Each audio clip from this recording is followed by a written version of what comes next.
प्यारे बच्चों, स्वागत है आप सभी का एक नई वीडियो में। इसमें हम final exam class 9th Hindi का डिस्कस करेंगे आंसर की सॉल्यूशन के साथ। ये पेपर 21 फरवरी 2026 को क्लास 9 मॉर्निंग शिफ्ट का हो चुका है। तो आप मुझे ज़रूर कमेंट करके बताइएगा अगर आप इस पेपर को दे करके आए हैं तो ये आपको कितना इजी कितना हार्ड लगा और कौन सा पार्ट इसमें टफ था, कौन सा इजी था। आइए वीडियो को लाइक करके अपने दोस्तों को भी शेयर कीजिएगा। यहाँ पर हम देखेंगे पहला आपके पास अनरीड पैसेज है, ठीक है।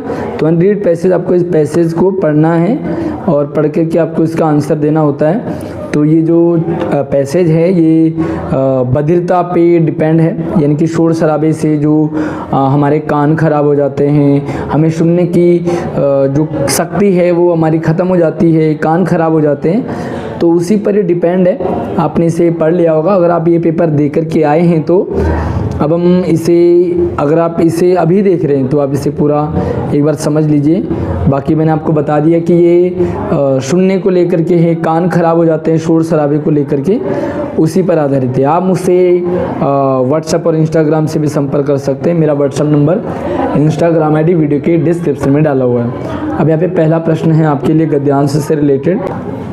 आसान प्रश्न है कि उपयुक्त गद्यांश किस विषय पर आधारित है। तो चार ऑप्शन है आपके पास, चारों में से इसका करेक्ट आंसर फोर्थ वाला है, बधिरता की समस्या पर, यानी कि कान खराब हो जाते हैं, बधिरता उसे कहते हैं। उसके बाद आपको दूसरा प्रश्न था कथन और कारण को आपने समझना है, पढ़ना है और फिर देखना है कि सही स्टेटमेंट क्या है। तो यहाँ पे जो कथन है कि एनीमिया होने का प्रमुख कारण शोर है, तो भैया एनीमिया जो है वो ब्लड की कमी से होता है, तो ये वाला स्टेटमेंट आपका गलत हो गया, कथन, ठीक है। उसके बाद दूसरे हैं कि शोर रक्त कोशिकाओं पर दबाव डालता है जिससे शरीर में खून की कमी हो जाती है। भाई शोर से खून की कमी तो नहीं होती है, तो ये भी आपका गलत हो गया, यानी कि आपको कथन और कारण दोनों गलत हैं। तो इसके अकॉर्डिंग अगर आप आंसर देखेंगे तो आपका रहेगा कथन और कारण दोनों ही गलत है। इसके बाद तीसरा शब्द है कि बधिरता को खतरा अधिक होता है। अच्छा, बधिरता का है, ये को नहीं है, का है। तो बधिरता का खतरा अधिक होता है। आपको यहाँ पर कुछ स्टेटमेंट दे रखे हैं, तो किन किन को होता है देखो। कार्य निर्माण करने में लगे लोगों को बिल्कुल सही है, स्वास्थ्य सेवा से जुड़े लोगों को बिल्कुल नहीं, शिक्षण सेवा से जुड़े लोगों को बिल्कुल नहीं, जहाज बनाने वाले श्रमिकों को बिल्कुल हाँ, यानी कि पहला और चौथा। तो पहला और चौथा कौन सा है आपका? पहला ही ऑप्शन आपका करेक्ट है, ठीक है। उसके बाद अगला है शोर। अब आपको दो प्रश्न जो है थोड़ा सा लॉन्ग टाइप के होते हैं, आपको इन्हें लंबे प्रश्न हैं तो आपको इनके आंसर 2-3 लाइन में लिखना होगा। तो पहला प्रश्न है कि शोर प्रेरित बधिरता की समस्या विकासशील देशों में अधिक क्यों है। तो दो कारण आपको बताने हैं। जो विकासशील देश है उन्हीं में शोर से ज़्यादा लोग बधिर होते हैं, मतलब शोर शराबा। तो अब इसका कारण बता सकते हैं कि भाई हमारे देश में क्या होता है कि शोर शराबा, डीजे ज़्यादा बजता है, ठीक है। तो ये भी कारण है कि कान खराब हो जाते हैं।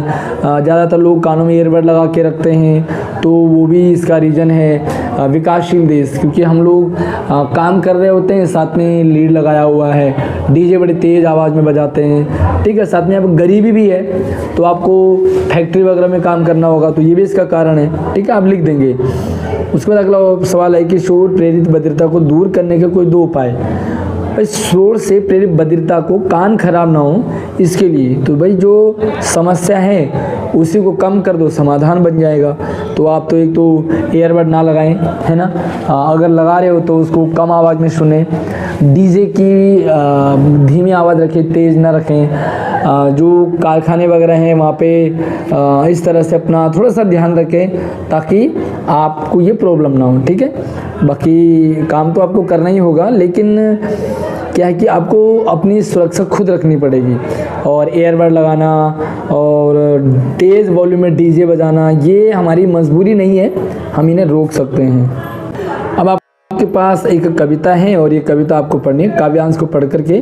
तो यहाँ पे जीव की जड़ जमा रहा है, नित्य नव वैभव कमा रहा है। जो जीव है, जो इंसान है, वो पैसा कमाने में लगा हुआ है, जबकि आत्मा जो अक्षय है ना, आत्मा मरती नहीं है। जीवन की जय है, तो कह रहे जीवन की हमेशा जय। आत्मा नहीं मरती है, फिर भी जो जीव है जो पैसा कमाने में लगा हुआ है, अपनी जड़ जमा रहा है ना, और पैसा, बिल्डिंग बनाना, और बड़ी बिल्डिंग होनी चाहिए, फैक्ट्री होनी चाहिए, बहुत पैसा होना चाहिए, जबकि आत्मा जरा मरे, ना जाने कब मर जाए हम, है ना।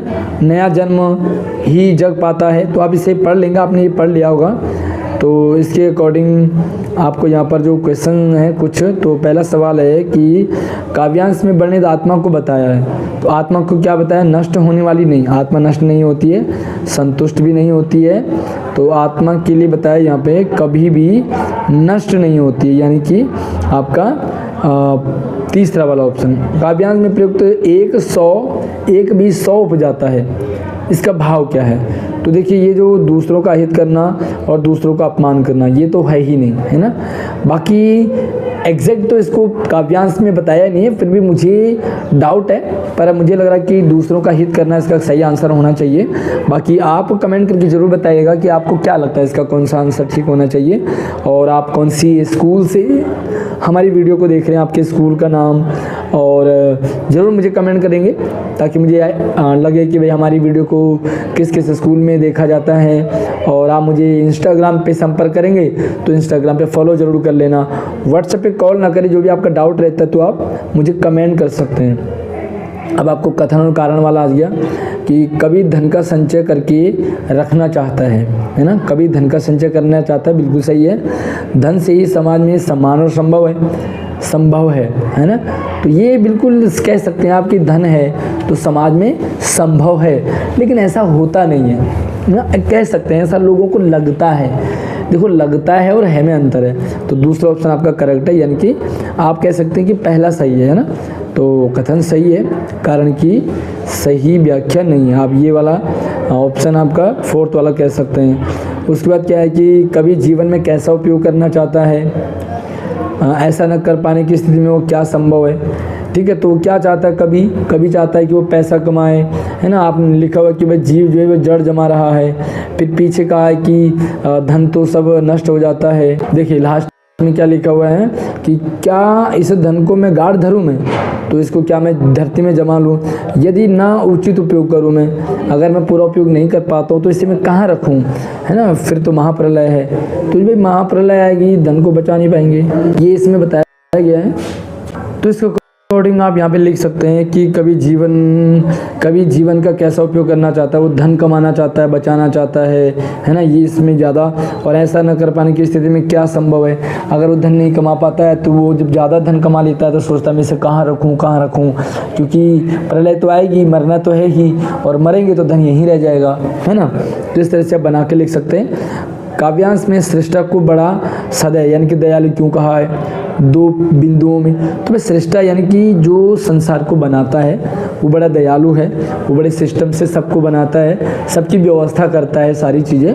तो इसलिए आप लिख सकते हैं कि भाई जो सृष्टा है, जो इसने जीवन को बनाया है, यानी कि भगवान, सृष्टा कौन है, भगवान है। तो भगवान बड़ा दयालु है, सबकी व्यवस्था करता है, फिर भी हम ज़्यादा दौड़ भाग कर रहे होते हैं ना। अगला प्रश्न आपके लिए व्यावहारिक व्याकरण। तो यहाँ पे आपको उपसर्ग प्रत्यय हो गया, अलंकार हो गए, वाक्य भेद हो गए, समास हो गया, उससे रिलेटेड है। तो पहला प्रश्न जो है आपके लिए उपसर्ग प्रत्यय से रिलेटेड है। उपसर्ग प्रत्यय 5 प्रश्न है, 5 में 4 ही करने।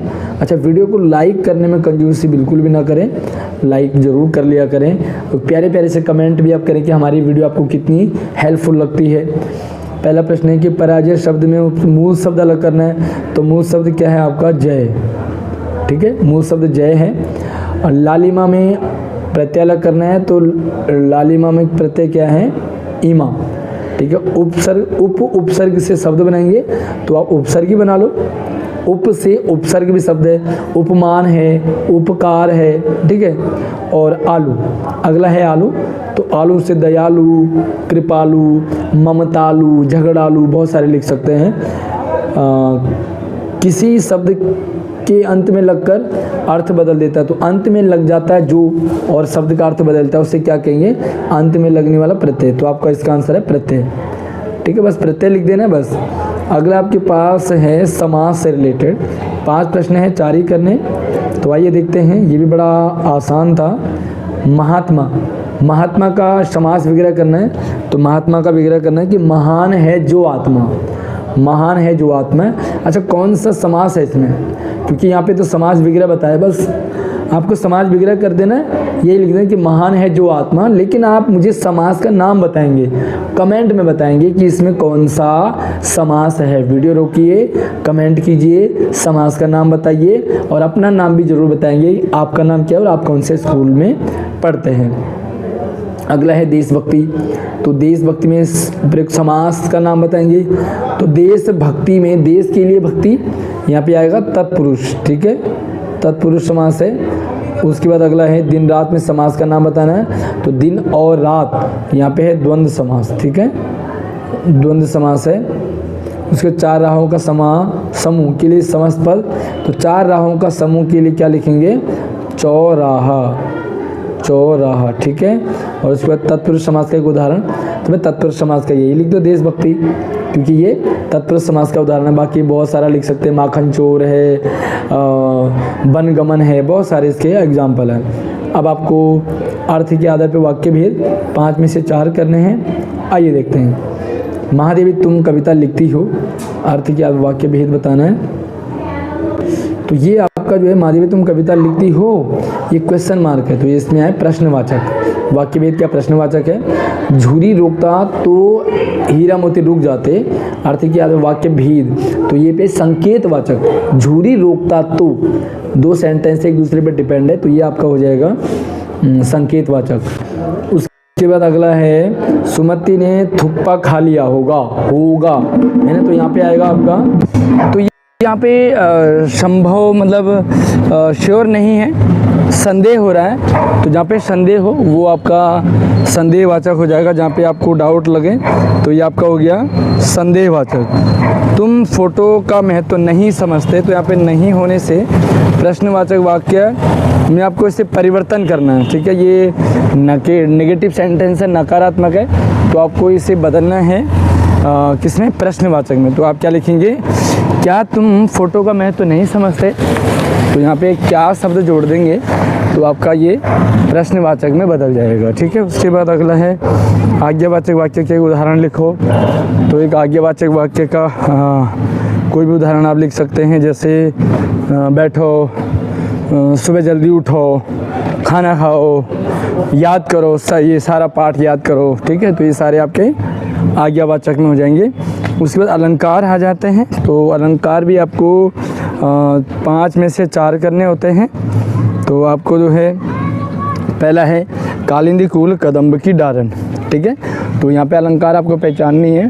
आप यहाँ पे देखेंगे तो जो क वर्ण है वो बार बार आया है, देखो कालिंदी कुल कदम्ब की, तो का रिपीटेशन ज़्यादा हो रहा है, तो रिपीटेशन ज़्यादा होने से यहाँ पे कौन सा अलंकार हो जाएगा आपका, अनुप्रास अलंकार, ठीक है। वर्ण की जब रिपीटेशन हो। दूसरा है मंगत को देख पट देत बार बार है, तो यहाँ पे जो मंगत है और पट है उसके 2 अर्थ हैं। एक ही शब्द है, एक बार प्रयोग हुआ लेकिन अर्थ उसके 2 हैं, तो 2 अर्थ होने से आपका श्लेष अलंकार हो गया। यहाँ पे कौन सा अलंकार है, श्लेष अलंकार। दूसरा है कनक कनक ते शौगुनी मादक तारिकाय, तो यहाँ पे जो कनक शब्द है वो 2 बार प्रयोग हुआ है, कनक कनक है ना, 2 बार प्रयोग होने से दोनों बार इसका अर्थ अलग अलग है। एक बार कनक का अर्थ सोना है, दूसरी बार धतूरा है, तो आप ये कह सकते हैं कि यहाँ पे जो आपका अलंकार है वो है कनक, यमक अलंकार। उसके बाद अगला है कि अनुप्रास अलंकार का एक उदाहरण आपको बताना है। तो भी आपको मैंने ऊपर बताया कालिंदी कुल कदम्ब की डारन अनुप्रास अलंकार है, तो आप इसी को लिख सकते हैं, कालिंदी कुल कदम्ब की डारन। बाकी बहुत सारे यमक उसके अनुप्रास अलंकार के बहुत सारे एग्जाम्पल हैं, आप कुछ को भी लिख सकते हैं, लेकिन ऊपर वाला लिख दिया तो भी आपका काम चल जाएगा। उसके बाद अगला है वाक्य में एक ही शब्द 2 या 2 से अधिक बार हो लेकिन अर्थ उसका भिन्न भिन्न हो, तो कौन सा अलंकार है। जैसे कनक कनक ते शौगुनी, तो यहाँ पे कौन सा अलंकार हो गया, यमक अलंकार, ठीक है। तो आपको इसका आंसर लिखना है यमक अलंकार, बस हो गया आपका। उसके बाद आपको अगला जो प्रश्न है वो आपको अब गद्यांश यानी कि जो आपका जो चैप्टर है उससे रिलेटेड है, तो देखते हैं पहला क्या है, वस्त्र और परिधान की दुनिया में आइए, जगह जगह बुटीक खुल गए नए नए डिज़ाइन के। तो ये आपको जो है उपभोक्तावाद की संस्कृति पार्ट से लिए गए हैं, है ना। तो ये उपभोक्तावाद की संस्कृति पार्ट के अकॉर्डिंग है। तो आपने इसे जो चैप्टर से आपके, तो आप इसे पढ़ लें और एक बार फिर पढ़ लें, वैसे आपने पढ़ ही लिया होगा। प्रश्न है कि वस्तु और परिधान की दुनिया में क्या बदलाव आए हैं, है ना। वस्तु और परिधान की दुनिया में क्या बदलाव आए हैं, कथनों को पढ़ना है। तो यहाँ पे कथन दे रखे हैं, देखना है कि कौन से सही है। नए नए डिजाइनर परिधान बाजार में आ चुके हैं, बिल्कुल ये सही है। कपड़े पहले से सस्ते और टिकाऊ मिलने लगे हैं, बिल्कुल ये नहीं है। दूसरा, पिछले वर्ष का फैशन इस वर्ष पुराना पड़ जाता है, बिल्कुल सही है। पिछले साल का फैशन इस साल पुराना हो जाता है, फैशन नहीं खरीदने पड़ते हैं। कपड़ों का क्रय विक्रय केवल त्योहारों में ही होता है, तो ऐसा भी नहीं है ना, आमतौर पर लोग खरीदते रहते हैं। तो पहला और तीसरा इसका सही उत्तर है। देखते हैं पहला और तीसरा कहाँ है। यस, देखो पहला ऑप्शन आपका करेक्ट हो गया। उसके बाद अगला सवाल है 50-60 हज़ार से 1.5 लाख 1.5 लाख की घड़ी खरीदने के पीछे का क्या कारण होता है। भाई घड़ी टाइम देखने के लिए सिंपल सा भी खरीद सकते हैं, लेकिन आप महंगी घड़ी क्यों खरीदते हैं, अपनी प्रतिष्ठा दिखाना, आपको अपना दिखाना कि भाई मैं कितना अमीर हूँ, मैं कितना मतलब स्टाइलिश हूँ, है ना। अब फिर से कथन और कारण वाले सवाल आ गए। कथन और कारण, अब एक बार कथन और कारण को पढ़े। लोगों को संगीत की समझ हो या नहीं हो, लेकिन कीमती म्यूजिक सिस्टम रखना ज़रूरी लगता है, बिल्कुल सही बात है।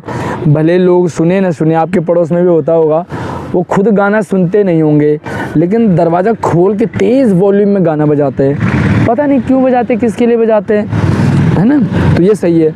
कीमती म्यूजिक से मन को शांत रखने में सहायता मिलती है, बिल्कुल भी ये गलत है। यानी कि पहला सही है, कथन सही है किंतु कारण गलत है। आपका पहला ऑप्शन करेक्ट हो गया। उसके बाद अगला है गद्यांश के अनुसार 5 सितारा अस्पतालों में जाने पर निम्नलिखित कथनों को पढ़ करके बताएं। 5 सितारा अस्पतालों में क्या मिलता है। अच्छे इलाज का अवसर मिलता है, बिल्कुल अच्छा है। 5 सितारा में अच्छी सुख सुविधाओं का अवसर मिलता है, ये भी सही है ना भाई। 5 सितारा आपको अस्पताल में सब कुछ वहाँ पे आपको अच्छा मिलेगा। उसके बाद क्या है, चिकित्सा विज्ञान को समझने का अवसर मिलता है, बिल्कुल नहीं। दूसरों के सामने गर्व करने का अवसर मिलता है, हाँ ये भी है। आप 5 सितारा में जाते हैं, क्योंकि आपको गर्व महसूस होता है। तो होना चाहिए पहला, दूसरा और चौथा। देखते हैं इसका, हाँ बिल्कुल ये है पहला, दूसरा और चौथा। उसके बाद देखो उपयुक्त गद्यांश जो ये गद्यांश है, ये किस पे आधारित है। तो देखते हैं किस पे आधारित है। महंगी वस्तुओं खरीदने का समर्थन करता है, सस्ती वस्तुएं खरीदने का समर्थन करता है, पुरातन जीवन शैली पर व्यंग्य करता है, दिखावे की संस्कृति पर व्यंग्य करता है, बिल्कुल लास्ट वाला ऑप्शन आपका करेक्ट हो गया। उसके बाद हमारे पास गद्य से कुछ चैप्टर से क्वेश्चन हैं, देखते हैं। जवारा के नवाब के साथ लेखिका के पारिवारिक संबंध कैसे थे।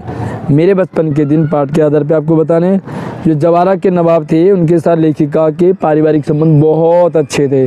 दोनों आपस में अपने त्यौहार मनाते थे, है ना। हाँ, हिंदुओं के त्यौहार उनके घर मनाए जाते थे, मुस्लिम त्यौहार वो हमारे घर भी मनाते थे। खान पान सबका बराबर चलता था, सारे मिलजुल के रहते थे, ठीक है। ये इसका आंसर होगा। प्रेमचंद के फटे जूते पाठ में लेखक ने टीले शब्द का प्रयोग किस अर्थ में किया है। तो टीला शब्द किस पे, टीला का उन्होंने मुसीबतों के लिए, परेशानियों के लिए। तो आप इसमें कहेंगे कि रुकावटें, जो मार्ग में हमारी सफलता के बीच में रुकावटें आ जाती है। जैसे आप अपना करियर चूज़ करना चाह रहे हो, लेकिन कई बार आपको दिक्कतें आती है, पैसों की दिक्कत, कई बार आपको गाइडेंस नहीं मिल पाता है, कई बार आपको कोई सही रास्ता नहीं दिखा पाता है ना। तो अगर आपको कहीं भी गाइडेंस की कमी ही लगे कि आपको क्या करना चाहिए, आपके लिए क्या सही है, तो आप मुझसे संपर्क कर सकते हैं। व्हाट्सएप नंबर, इंस्टाग्राम आईडी आप फॉलो कर लीजिएगा। कोई भी डाउट कन्फ्यूजन हो तो आप मुझसे डिस्कस कर सकते हैं। अगला सवाल है, सालिम अली ने पक्षियों के संरक्षण के लिए अपना जीवन समर्पित कर दिया। आप पक्षियों के संरक्षण के लिए अपनी तरफ से कौन से कार्य करना चाहेंगे। वे सालिम अली ने तो पक्षियों के लिए जीवन समर्पण कर दिया। अब कह रहे हैं कि आप क्या करोगे। तो देखिए यार, आप तो कुछ भी कर सकते हो, आप इसका आंसर अलग अलग हो सकता है। अगर मैं अपनी बताऊं तो मैं छत में चिड़ियाओं के लिए पानी रख सकता हूँ, दाना रख सकता हूँ। मैं प्रण लूँगा कि मैं कभी पतंग नहीं उड़ाऊँगा, क्योंकि पतंग से भी चिड़िया मर जाती है। मैं प्रण करूँगा कि मैं कभी किसी पक्षी को हार्म नहीं पहुँचाऊँगा। इस तरह से आप बना के इसका आंसर लिख सकते हैं। अगला है कि सुमति का लेखक पर क्रोधित होने का क्या कारण था, लाशा की और पाठ के आधार पे। सुमति का लेखक पर इसलिए वो गुस्सा हुए क्योंकि वो जहाँ जाते हैं लेखक, अच्छा हाँ, यहाँ पे जो लेखक का घोड़ा है वो बड़ा स्लो चल रहा था, तो लेखक का घोड़ा पिछड़ गया, जिसके कारण वो जल्दी नहीं आ पाए, सुमति को इंतज़ार करना पड़ा। तो सुमति क्रोध हो गया कि भाई आप इतना लेट कहाँ थे, है ना। अब आपको एक कविता की लाइनें हैं। क्या देख सकती ना जंजीरों का गहना, हथकड़ियाँ क्यों या ब्रिटिश राज का गहना। ये कैदी और कोकिला पाठ से लिया गया है, आपने वैसे पढ़ लिया होगा, लेकिन फिर भी एक बार इसे देख लें। और प्रश्न है कि प्रस्तुत कविता में कवि किस भूमिका में है, तो कवि किस भूमिका में, कवि है कैदी की भूमिका में, ठीक है। हाँ, यहाँ पे कवि ने अपने आप को कैदी बताया है। दूसरा, काव्यांश के आधार पे निम्नलिखित काव्य पंक्तियों पर किन पंक्तियों में अंग्रेज़ों द्वारा किए गए शोषण का वर्णन किया है। तो शोषण कहाँ लिखा हुआ है। दिन में करुणा क्यों जगे करुणाली, इसलिए रात में गजब ढारे याली, खाली करता हूँ ब्रिटिश सकड़ का कुआं, हूँ मोट खींचता लगा पेट पर जुआ। तो किस लाइन में लग रहा है कि अंग्रेज शोषण कर रहे हैं। वैसे तो पूरी लाइन में ही है, पूरी कविता में ही ब्रिटिश अकड़ है और शोषण किया गया है, लेकिन जो तीसरा और चौथा है वो ज़्यादा है ना। तो तीसरा और चौथा, तो यहाँ पे तीसरा और चौथा तो कहीं भी ऑप्शन में है नहीं, लग नहीं रहा। खाली करता हूँ ब्रिटिश अकड़ का कुआं, मोट खींचता हूँ लगा पेट पर जुआ। अच्छा, पहला और चौथा देखो आप यहाँ पे। पहले में क्या है कि करुणा, दिन में करुणा क्यों जगह रुलाने वाली, तो यहाँ पे है कि वो रुला रहे हैं, तो अंग्रेज़ों की बातें यहाँ पे है। दूसरा है, अगला है, तो आप देखेंगे पहला और चौथा इसके अकॉर्डिंग बिल्कुल सटीक बैठता है कि वो मोट खींचता है, पेट पर जुआ लगाया हुआ है ना। तो पहला और चौथा यानी कि पहला ऑप्शन आपका इसके अकॉर्डिंग यहाँ पे हमें करेक्ट लग रहा है। वैसे तो मैंने बताया आपको कि इसमें सारे ही करेक्ट हैं, पर फिर भी ये जो दो हैं वो बिल्कुल सही है। उसके बाद कथन और कारण वाला आ गया। कथन क्या है, कथन में दे रखा है, 1 मिनट मैं आपको थोड़ा सा दिखाता हूँ। वीडियो लाइक ज़रूर कीजिएगा, शेयर कीजिएगा अपने दोस्तों को। कभी हाथों में लगी हथकड़ियों को ब्रिटिश राज का गहना मानता है। बिल्कुल, वो कह रहे हैं कि ये हथकड़ियाँ नहीं गहना है। हथकड़ियाँ ब्रिटिश सरकार के खिलाफ संघर्ष के रूप में मिला सम्मान है। तो कथन भी सही है, कारण भी सही है। अब देखते हैं कथन और सही, कारण भी सही। कथन सही है, कारण की सही व्याख्या है, तो इसके अकॉर्डिंग आपका थर्ड ऑप्शन आपका करेक्ट हो गया। कहीं भी डाउट लगे तो आप कमेंट कर सकते हैं। कवि ने कोल्हू के चरक चूँ की तुलना किससे की है। कोल्हू की जो चरक चूँ है, ऐसा लगता है कि जैसे जीवन की तान है ना। ऐसा लगता है कि जीवन में सुर ताल बज रहा है ना। कोल्हू का बैल है, वो जब मोट खींचता है तो आवाज़ आती है ना, ऐसा लगता है जीवन की तान है।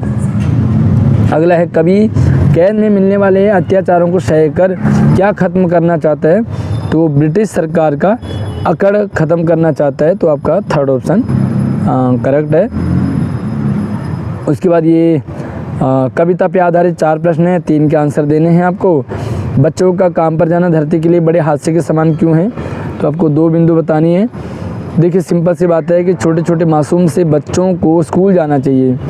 स्कूल जाएंगे तो पढ़ेंगे तो कल कोई डॉक्टर बनेगा, अच्छा डॉक्टर बनेगा, अच्छा इंजीनियर बनेगा, अच्छा वकील बनेगा, अच्छा टीचर बनेगा, तो हमारा जो देश है वो तरक्की करेगा। लेकिन बच्चे कहाँ जा रहे हैं, काम पे जा रहे हैं, तो ये बड़ा हादसा है धरती के लिए। ऐसे बच्चे काम पे जाते रहेंगे तो फ्यूचर में डॉक्टर इंजीनियर नहीं मिल पाएंगे हमें, है ना। तो बच्चों को जहाँ जाना चाहिए वहीं जाना चाहिए, अदरवाइज ये हादसा बताया, क्योंकि छोटे बच्चे काम पे जा रहे हैं। तो छोटे बच्चों का काम पर जाना ये बहुत बड़े हादसे से बढ़ कर के है। गांव और नगर के अंतर को ग्राम श्री कविता के आधार पे 2 उदाहरण बताइए। तो गांव और नगर में, गांव और शहर में क्या अंतर होता है। जो ग्राम श्री कविता में शहर में, गांव में क्या बताया, हरियाली, खेत लगे हुए हैं, सरसों एक जगह है, कहीं कुछ खिल रहा है। तो गांव में हरियाली होती है, ठंडक होती है, सुंदर वातावरण होता है। और शहर में आपको ये कुछ देखने को नहीं मिलता है। यहाँ पे कूड़ादान मिलता है। साथ में अभी कह सकते हैं कि गांव में आपको हरियाली नहीं देखने को मिलती है ना। इस तरह से आप इसे लिख सकते हैं। मेघ आए कविता की विषय वस्तु 2 विशेषताएँ। मेघ आए बड़े बंठन के संवर के में, इसमें देखो बादलों के आने की बात की गई है। बादल आने के बाद क्या क्या होता है, ठीक है। बादल आते हैं तो तूफान चलने लग जाता है, बारिश होने लग जाती है, अच्छा एनवायरनमेंट हो जाता है, खिड़की दरवाजे खुलने लग जाते हैं, पेड़ झुकने लग जाते हैं। बस यही सारी बातें आपको बतानी है। साथ में मेघ को दामाद के रूप में बताया, तो दामाद जैसे आता है तो कैसे पूरा मतलब सज जाता है पूरा गांव, सब लोग एक्साइटेड हो जाते हैं, आप इसे लिख सकते हैं। अच्छा, ललित यद्य बंद द्वार की साकर खोलने के लिए मध्य मार्ग अपनाने की बात क्यों कहती है? पर ललित यद्य कहती है कि अगर हम बहुत ज़्यादा खाएंगे तो अहंकारी हम क्या करेंगे, बहुत ज़्यादा खाएंगे तो हम कुछ कर ही नहीं पाएंगे। अगर हम नहीं खाते हैं तो हम योगी बन जाएंगे, हमें घमंड आ जाएगा। इसलिए वो कहते हैं कि मध्यम मार्ग अपनाओ। बहुत ज़्यादा भी नहीं खाना, तो बिल्कुल भूखे भी नहीं रहना, बीच में रहो और भगवान का भजन करते रहो। ऐसा भी नहीं कि पूरा घर बार छोड़ के आप मंत्रों में लग जाओ, भजन कीर्तन में लग जाओ, पूजा पाठ में लग जाओ, आप मंदिर मस्जिद में ही रहो दिन रात सुबह शाम, नहीं। और ऐसा भी नहीं कि आप अल्लाह भगवान को बिल्कुल भूल जाओ। वो कहते हैं अपना डेली रूटीन, आप स्कूल जाओ, पढ़ाई करो, साथ में भगवान अल्लाह को भी याद करते रहो, इसलिए मध्यम मार्ग बताया, ठीक है। अब आपको कृतिका के सवाल आ जाते हैं। लेखक ने अपने इलाके में पानी घुसने की संभावना को देखते हुए क्या क्या प्रबंध किए इस जल प्रलय में? बताया कि जैसे उसने देखा कि भाई पानी घुसने की संभावना है, तो सबसे पहले तो उन्होंने अपने लिए कंपोस्ट की गोलियां रख दी, आलू रख दिए, सामान जो है वो ऊपर रख दिया, ऊपर ही जगह नीचे से हटा करके, है ना। और ज़रूरती सामान गैस वगैरह सिलेंडर की व्यवस्था देखने लगे। तो ये सारी चीज़ आप इसे बना करके लिखेंगे तो आपको कम से कम 5, 7, 8 लाइन आप इसे बना सकते हैं। बच्चों की शिक्षा के लिए लेखिका मृदुला गर्ग द्वारा प्रयास। मृदुला गर्ग ने देखा कि भाई वहाँ स्कूल नहीं था, उन्होंने अपने बच्चों को भी पढ़ाना था, कोई स्कूल नहीं था सरकारी, स्कूल खोलने के लिए सरकार से निवेदन भी किया, तो सरकार ने कहा कि भाई नहीं खुल सकता, आप हमें गारंटी दीजिए कि स्कूल चलेगा। तो मृदुला गर्ग ने कहा कि भाई गारंटी तो इंसान की नहीं है ना, फिर हम कैसे गारंटी ले सकते हैं। फिर उन्होंने क्या करा, खुद ही अपना स्कूल खोला, खुद उसमें 3-4 सब्जेक्ट पढ़ाए और अपने बच्चों को पढ़ाया। फिर धीरे धीरे दूसरों के बच्चे भी आने लगे और बाद में वो बच्चे बड़े बड़े स्कूल कॉलेजों में गए। तो बहुत अच्छा प्रयास किया उन्होंने। रीढ़ की हड्डी एकांकी के मुख्य पात्र उमा एक महिला के रूप में अपने अधिकारों के लिए आवाज़ उठाती है। आप महिला सशक्तिकरण के लिए कौन से कदम उठाना चाहेंगे? देखिए, अगर आप लड़कों वाले स्कूल में हैं तो आप कहोगे कि भाई मैं तो महिला हूँ नहीं, आप क्यों उठाओगे। लेकिन अगर आप गर्ल्स स्कूल में हैं तो आप इसे और ज़्यादा अच्छे से कह सकते हैं। हालांकि अगर आप बॉयज़ स्कूल में हैं, आप बॉयज़ हैं, तो भी आप ये ज़रूर बताएं कि आपके घर में भी लड़कियां हैं, आपकी दीदी होंगी, आपकी छोटी बहन होंगी, आपकी माँ होंगी, तो वो भी कहीं ना कहीं प्रताड़ित हो रही होंगी। उमा की तरह उन पर रौब जमाया जा रहा होगा, उन पर शासन किया जा रहा होगा, तो आप उनके लिए भी आवाज़ उठा सकते हैं, है ना। तो महिलाओं के लिए आप कैसे उन्हें आगे बढ़ाएंगे, इसमें आपने बढ़ा चढ़ा करके आपने लिखना है, जो भी आपका ओपिनियन है। बाकी आप मुझे कमेंट करके ज़रूर बताइएगा कि आप महिलाओं के लिए क्या कर सकते हैं, महिला सशक्तिकरण के लिए आप कौन सा कदम उठा सकते हैं, कमेंट में ज़रूर बताइएगा। अगला, अब आपको अनुच्छेद लिखना होता है, तो बहुत ही प्यारा सा टॉपिक आपका पहला, बस की यात्रा का अनुभव। भाई आप कहीं गए, 8वीं क्लास में आपने देखा बस की यात्रा की आपने, उस पर भी बस कैसी है, आप गांव गए हो, कैसी बस थी, जगह मिली नहीं मिली, आप कितने लोग थे, कैसे एंजॉय किया, भूमिका बस लिख सकते हैं। उसके बाद अगला, या तो आप इस टॉपिक पे लिखेंगे प्रकृति रक्षा मानव सुरक्षा। भाई प्रकृति की रक्षा करेंगे तो मानव की सुरक्षा होगी। प्रकृति में पेड़ पौधे, जानवर, जीव जंतु सभी की देखभाल करना, अगर हम ऐसा करते हैं तो मानव की सुरक्षा होगी। या तो आप अनुशासन का महत्व पे लिखेंगे। भाई हम अनुशासन का बहुत महत्व है। अनुशासन में, विद्यार्थी जीवन में अनुशासन से अगर आप रहते हैं तो आप सफल ज़रूर होंगे, है ना, आप किसी न किसी फील्ड में। अब आपको एक पत्र लिखना है। पत्र में आपको 2 पत्र दे रखे हैं, 2 में से एक करना आपको अथवा दिया हुआ है। देखो पहला है कि आपका नाम खुशबू या आदिल है, आप तैराकी प्रतियोगिता में प्रथम स्थान प्राप्त किया आपने। अपने मित्र को आपने बताना है 100 शब्दों में। अपने मित्र को पत्र लिखना, उन्हें बताएं कि भाई आपके स्कूल में तैराकी प्रतियोगिता हुई थी, उसमें आप फर्स्ट आए हो, आपको इनाम मिला है, बहुत अच्छा लगा। बस बना चना के आप बना देंगे। दूसरा है कि या तो आप खुशबू आदिल हैं, आपके क्षेत्र में पार्क बनाने का निवेदन करना। आपके क्षेत्र में पार्क नहीं है, आप पार्क मिस कर रहे हो, तो अब आप नगर निगम अधिकारी को पत्र लिखेंगे कि हमारे इलाके में भी कोई पार्क बनाया जाए, ठीक है, ताकि आप उसमें बैठें, खेल सकें, बच्चे, बूढ़े, महिला, जवान वहाँ पे, है ना। 2 में से एक पत्र। अब अगला प्रश्न है आपके पास ईमेल लेखन और लघु कथा लेखन। बहुत अच्छा टॉपिक है। ईमेल लेखन क्या है कि आपका नाम संदीप या वंदना है, आपके मोहल्ले में कई दिनों से पीने का पानी नहीं आ रहा। अब आपको इस समस्या के लिए ईमेल लिखना है। पीने का पानी नहीं आ रहा, तो ईमेल लेखन का पैटर्न मैंने आपको बताया, आप उसके अकॉर्डिंग ईमेल लेखन लिखेंगे सेम पत्र की तरह। दूसरे हैं या तो परिश्रम से बड़े सपने साकार किए जा सकते हैं, इस पर आपको लघु कथा लिखनी है, छोटी सी कहानी बनानी है। परिश्रम है ना, भाई मेहनत करोगे तो बड़े से बड़ा सपना भी आपका पूरा हो सकता है। बस लिख दो भाई एक लड़का था, वो बड़ा गरीब था, उसके पास पढ़ने को नहीं था, खाने को नहीं था, लेकिन वो स्कूल जाता था, मांग के किताबें लेता था, पढ़ता था, अच्छी मेहनत करता था, क्लास में फर्स्ट आता गया और आगे बढ़ता गया। और आप लिख सकते हैं कि आज वो स्कूल का प्रिंसिपल है, या आज लिख देंगे आज उसने अपना स्कूल खोला है जिसमें कि बहुत सारे बच्चे पढ़ते हैं, अच्छी नौकरी है, मतलब अच्छा पैसा कमा रहा है। बस अगला टॉपिक है आपके पास संवाद लेखन।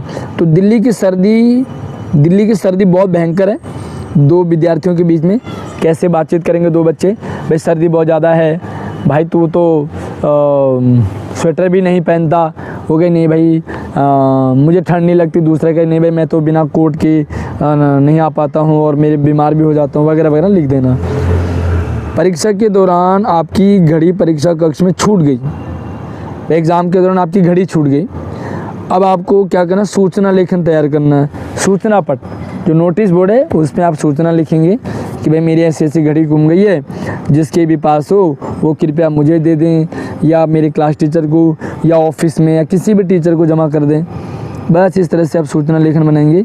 तो पेपर मुझे बताएंगे आप कि कितना इजी कितना टफ था, आपको कैसा लगा, आपके कितने नंबर आ रहे हैं। बाकी आप मुझे व्हाट्सएप पे फॉलो ज़रूर कीजिएगा, इंस्टाग्राम पे। अगली वीडियो में मिलते हैं, तब तक आप अपना ख्याल रखिए। धन्यवाद।